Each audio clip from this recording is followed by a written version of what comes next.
Olá, tudo bom? Então vamos lá, vamos para a nossa aula de citologia. Nós vamos falar hoje sobre o núcleo das células eucariota, né? É óbvio que é a célula eucariota, né, professor? Se é núcleo, tem que ser célula eucariota, né? Se fosse célula sem núcleo, seria uma célula procariota, né? Então é uma questão óbvia, mas é só para lembrar vocês que toda vez que estamos falando de núcleo, estamos falando de células eucariotas, tá certo? O núcleo celular é responsável pelo controle de diversas ações, funções, reações, metabolismos, né? Ou funções celulares. Aí nós já conhecemos umas delas, né? Lá da genética, que acontecem dentro nos cromossomos, que estão dentro dos núcleos, né? Algumas reações de síntese de ribossomos, né? Então, ao longo do período de vida de uma célula, o núcleo sofre alterações. Então, a gente sabe também que lá, quando acontece a meiose, a mitose, o núcleo sofre alterações, né? Alterações na sua forma, na sua composição, certo? E aí, então, nós vamos estar não olhando para este núcleo que está alterado ou está se alterando. Nós vamos estar olhando para um núcleo que está numa interfase, né? Que é aquele momento que ele não está sofrendo nem meiose nem mitose. Ele está ali, a célula está ali, né? Ali a gente consegue ver o núcleo totalmente constituído, com todas as suas características, com todos os seus componentes, tá? Então, todos os estudos do núcleo têm que ser feitos na interfase, porque é ali que ele está totalmente constituído. Então, existem duas maneiras de um núcleo se apresentar durante o período de sua vida. Núcleo interfásico, né, que é nesta interfase, quando não está se dividindo, ou núcleo em divisão, quando está sofrendo meiose ou mitose, né, mitose ou meiose, tá? Então, para a gente estudar, nós precisamos olhar para o núcleo interfásico, que está nessa interfase, né? Conteúdos do núcleo que não se encontram em divisão. Portanto, o núcleo interfásico. Então, somente aí que a gente vai conseguir observar estes núcleos, tá? Então, forma do núcleo. Existem várias formas do núcleo. A mais comum é a arredondada, mas existe a alongada nas células musculares, existe as estreladas nos neurônios, né? Existe a lobada, né, que está dividida em partes. Então, olha aqui, eu trouxe aqui alguns exemplos para vocês. Arredondadas, alongadas, lobadas, divididas em partes, né? Só faltou aqui a estrelada, tá certo?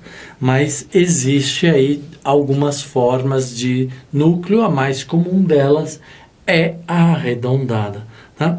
E qual é a função, então, do núcleo?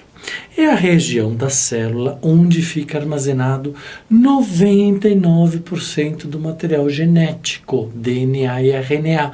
Então, o núcleo tem essa função de proteção, de armazenamento do material genético, DNA e RNA. As células procarióticas que não têm núcleo, têm RNA e DNA? Tem, a gente já viu isso, né? Certo? Mas nós estamos falando hoje das células eucariotas ou eucarióticas, né? Que tem núcleo bem formado na sua fase de não divisão, que é chamada de interfase, tá? Por isso o núcleo apresenta as seguintes funções: transmitir as funções hereditárias. Cara, fundamental, né? O que pode ser mais fundamental do que transmitir as informações genéticas de um indivíduo para outro?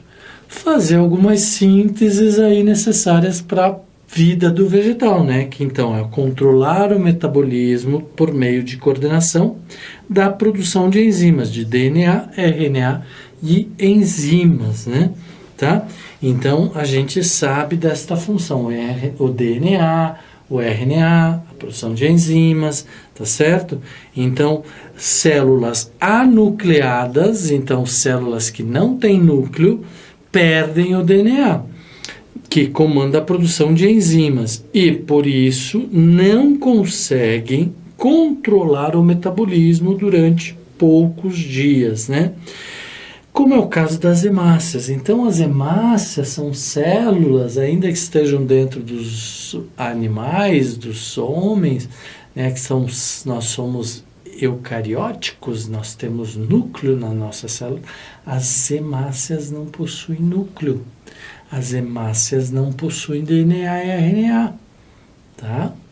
Tá certo? Células anucleadas, por perderem o controle do metabolismo, não conseguem realizar divisões celulares, meiose e mitose, ou mitose e meiose. Então, se não tem DNA, se não tem núcleo, não vai formar mitose, não vai produzir, não vai ter a função ou a divisão mitose ou meiose, tá? Então, vamos lá.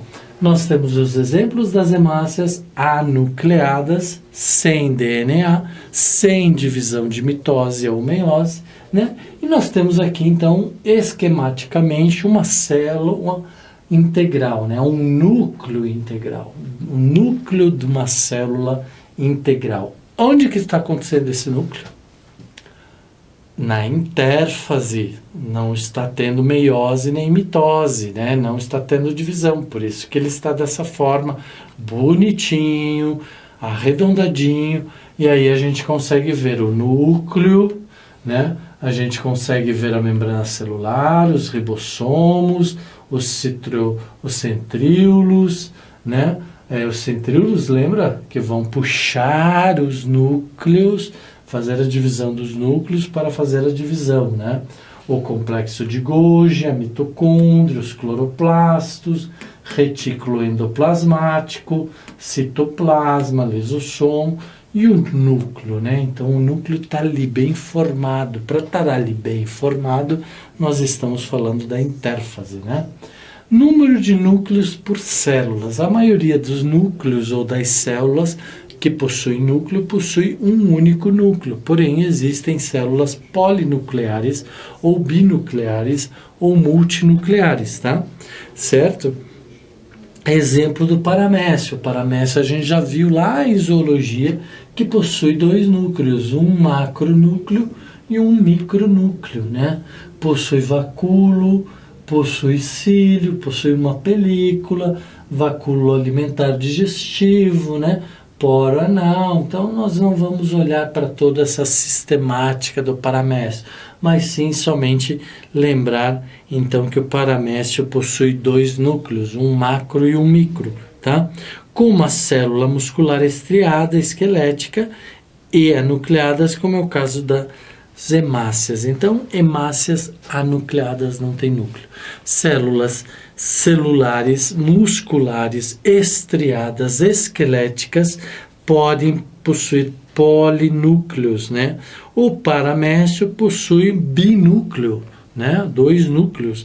E a grande maioria das células unicelulares. Então, as células polinucleares podem ser classificadas de acordo com a sua origem, em dois tipos: sincício, resultante da função de várias células uninucleadas, como ocorre nas fibras musculares esqueléticas. Então, o que acontece? Nós temos várias células unidas, tá? Vou desenhar aqui para vocês, com muita calma, porque vocês sabem que a minha habilidade manual para desenhos é fantástica, né? Mentira, é horrível, né? Tá? E aí nós temos um núcleo aqui, outro núcleo aqui, outro núcleo aqui, um outro aqui, outro aqui, outro aqui, mais um, vamos colocar mais uma célula aqui, mais um aqui, mais outra célula aqui. Então nós temos um monte de células nucleares. O que acontece? Elas estão próximas, muito próximas, e aí então elas vão sofrer uma fusão celular, onde então dentro delas haverão vários núcleos resultantes da fusão. 1, 2, 3, 4, 5, 7, 8, 11, 3, 6, 9, 10, 11 núcleos, tá? Então, a gente consegue ver aqui uma célula estriada muscular com vários núcleos presentes dentro dela, né? Certo? Ó, uma fibra muscular com vários núcleos dentro dela, certo? Então, isto é um processo chamado de sincício, quando há união de várias células, formando, então, uma célula polinuclear. O plasmódio, né, que é o exemplo do nosso plasmódio, que é resultante de uma célula uninucleada, que realizou divisão apenas do núcleo, permanecendo o citoplasma sem se dividir. Então, nós temos aqui um esquema com uma célula, outra célula, e aí ela começa a se dividir, vai se dividindo, vai gerando vários núcleos, né? E aí ela acaba sendo polinucleada porque os núcleos se dividiram, não a célula, né? A célula não se dividiu. Lembrar que uma célula, quando vai fazer divisão, ela faz a duplicação do seu núcleo, né? Então, ela duplica, então vamos colocar aqui, ela tem um núcleo, né? Ela duplica esse núcleo e depois gera duas células, vamos colocar A, com um núcleo cada, tá? Lembrando que esse é o processo mais simples de todos, né? Esse é o processo que acontece na grande maioria. Este, porém, o fenômeno do plasmódio, que esse núcleo continua, então, se dividindo, vai se dividir em vários núcleos, e aí pode ter células multinucleadas ou várias células com um núcleo, né? Tá? Ok? Esses dois processos.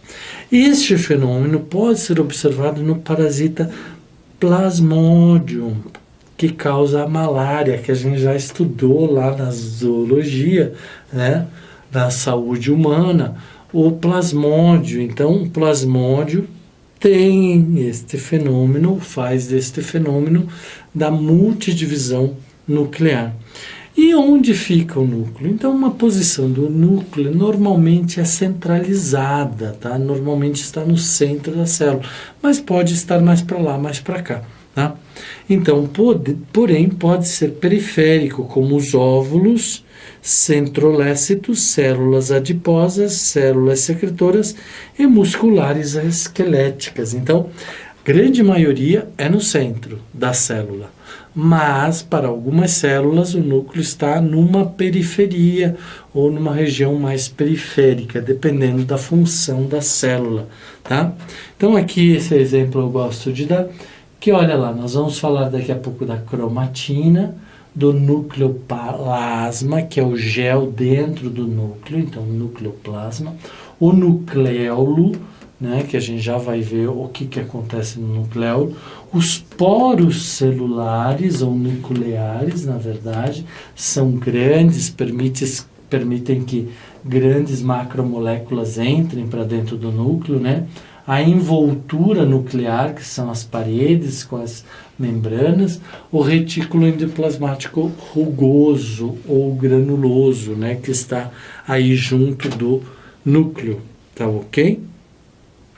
O núcleo interfásico, a intérfase, é o período que acontece, que antecede uma mitose, ou seja, uma meiose, e se constitui num período de preparação da célula para que ocorra a divisão celular. Então, na intérfase, o núcleo se prepara para a mitose. Eu falei aqui antes para vocês que quando o núcleo está ou a célula está em intérfase, ela tem só um núcleo, e aí ela vai se preparar, vai gerar dois núcleos, ou, como é o caso do plasmódio, vai gerar vários núcleos, tá? Mas então, Aqui neste caso, lá na intérfase, a célula se prepara, se duplica para poder fazer a sua divisão, a sua mitose ou a sua meiose. Quando uma célula se encontra em intérfase, seu núcleo é denominado de núcleo interfásico, né? O núcleo interfásico é constituído por carioteca, nucleoplasma, cromatina e nucleolos, né? Carioteca ou cariomembrana. Então lá na intérfase ou a presença do núcleo interfásico, que é constituído por carioteca, nucleoplasma, cromatina e nucleolos. Carioteca, né, que é a parede, cromatina, nucleoplasma, nucleolo, né, certo? E também a carioteca, né, que não está representada aqui, mas a gente sabe que carioteca é a parede celular da organela ou da célula, né? Tá? Então, olha aqui, nas células eucariotas, nós vamos ter mitocôndrias, nós vamos ter um núcleo bem formado na sua intérfase, um nucleolo que está lá dentro do núcleo, né? Um retículo endoplasmático liso, rugoso, né? O rugoso e o liso, vários ribossomos, tá? Então essas são algumas das organelas das células eucariotas, mas eu quis trazê-la aqui só para mostrar para vocês o nucleolo, tá? Certo, pessoal? Então vamos lá novamente. Vamos rever. O núcleo é uma parte, uma função muito importante, é uma estrutura muito importante da célula. Por quê? Porque apresenta ou é responsável pela transmissão de todas as características hereditárias de um indivíduo. Por quê? Porque dentro do núcleo estão RNA e DNA, né? Algumas células não possuem DNA, não possuem RNA, porque não possuem núcleo, como é o caso das hemácias. Algumas células possuem uma fusão de células, aí formam uma célula com núcleo sincício, que são vários núcleos oriundos da união ou da fusão de várias células, ou podem ser pelo núcleo chamado plasmódio, que é um polinúcleo oriundo de uma divisão do núcleo internamente sem que haja a divisão da célula, né? Os núcleos podem ser unicelulares ou uninucleares ou polinucleares, né? Podem estar numa posição central, que normalmente estão numa posição central, mas podem estar na periferia. Normalmente são arredondados, mas podem ser alongados, principalmente nas fibras musculares, podem ser lobados, né? Ou podem ser estrelados ainda, certo? No paramécio a gente já viu que também um núcleo pode se dividir em vários, né? E formar um paramécio com dois núcleos, um macronúcleo, que é a união de vários desses núcleos que se formaram, e um outro micronúcleo, né? Melhor momento de se estudar o núcleo, intérfase, né? Onde todas as estruturas estão intactas, e aí a gente consegue identificar os poros do núcleo, né? A gente consegue identificar os ribossomos no núcleo, a gente consegue identificar a cromatina, a gente consegue identificar o retículo endoplasmático, o nucleoplasma, né? A envoltura nuclear, que é a carioteca, certo? O poro nuclear, certo? E então nós temos aí o núcleo interfásico, que é aquele núcleo que acontece na intérfase, ou seja, no momento em que a célula não está se dividindo. E por último, então, nós temos também os núcleos, né, ou nucleolo dentro do núcleo, que aí tem, então, acontece várias outras reações e ações que nós vamos ver mais para frente, né? Nós vamos ver em outras aulas, tá, pessoal? Então, essa aula é um pouco mais curta, mas ela tem um conteúdo muito importante que é sobre o núcleo. Nós precisamos lembrar a função do núcleo, nós precisamos lembrar as características das células com núcleo, né? Lembrando que sempre todas as estruturas citoplasmáticas de uma célula são formadas por uma camada dupla lipoproteica, né? Tá? Lembrando disso, então nós temos aí a carioteca e nós vamos ver todas estas organelas nucleares, né, ou componentes nucleares na próxima aula com suas respectivas características e funções. Ok, pessoal? Um grande abraço para vocês e até a próxima aula. Tchau, tchau.